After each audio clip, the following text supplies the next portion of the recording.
Davos పర్యటనలో మంత్రి లోకేష్ తెలుగు వారితో ఆత్మీయంగా మాట్లాడారు. జూరిక్లో యూరప్ తెలుగు డయాస్పోరా సమావేశంలో లోకేష్ ప్రభుత్వ లక్ష్యాలను వివరించారు.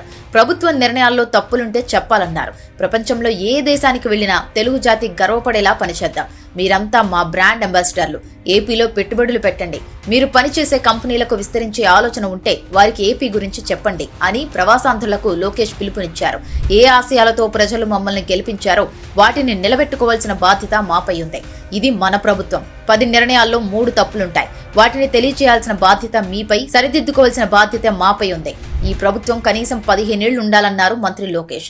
గత వైసీపీ ప్రభుత్వంలో కోడిగుడ్డు మంత్రి అమర్నాథ్ని దావోస్ ఎందుకు వెళ్లలేదంటే బాగా చలిగా ఉంటుందని, అందుకే వెళ్లలేదని చెప్పారు. కానీ ఎండ, వాన, చలి ఏదీ లెక్క చేయకుండా ప్రజల కోసం అహర్నిశలు కష్టపడే వ్యక్తి మన సీఎం చంద్రబాబు.